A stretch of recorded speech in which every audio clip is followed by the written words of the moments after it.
Bulut chiqimdoniga a'zo ham vakolatchi bo'lish. Savol. Assalomu alaykum ustoz. Tuvandagi bulut chiqimdoniga a'zo ham vakolatchi bo'lib savdo qilish bir qarasa shaxiltib setishga o'xshaydi ekan. Ba'zi yerlari o'xshamaydi ekan. Bo'libmi naq pulga, ya'ni 100 yoki 1000 ko'yga narsa kerak yoki mashina sotib olsak, pulimizning 85% qismini muddatga bo'lib o'zimizga qaytarib berdi ekan. Nurg'un qarindoshlar shu shirkatga a'zo bo'lyotidi. Ba'zilari havoyi havas bilan, ba'zilari o'limadan so'rdiq deyotidi. Ammo u o'limadan ko'chilab so'rasak, shar'iy qoidani asos qilmay, aqlni asos qilib hukm qilgan ahvol ekan. Bu xil a'zolik savdo qilish usuli to'g'rimi? Shu bulut chiqimdoniga a'zo ham vakolatchi bo'lgan bir qarindishimizning bayoni. Bulut chiqimdoniga 3 xil shaklda a'zo bo'ladi ekan.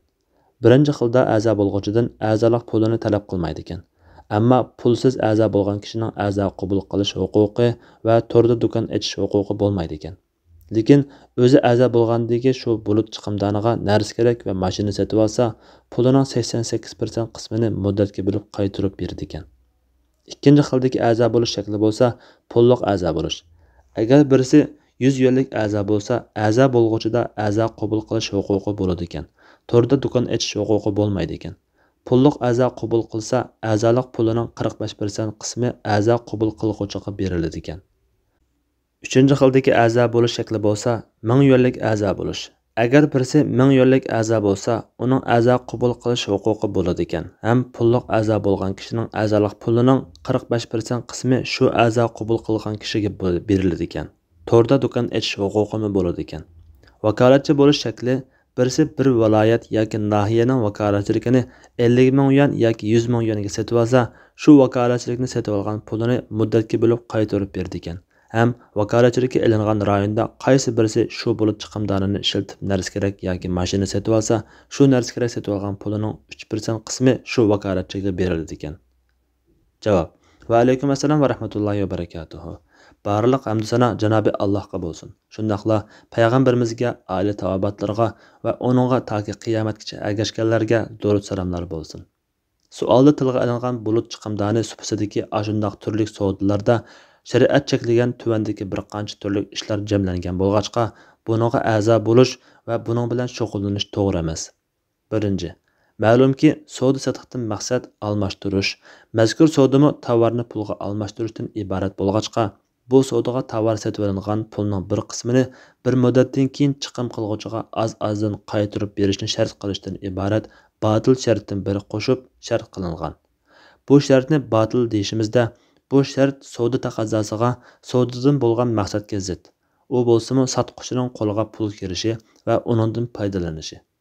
Ikkinchi, chiqim qilingan pulning ko'p qismini keyin qaytarib bergan ahvolda jazoni aralashgan savdo bo'lib qolish ehtimoli kuchli bo'ladi.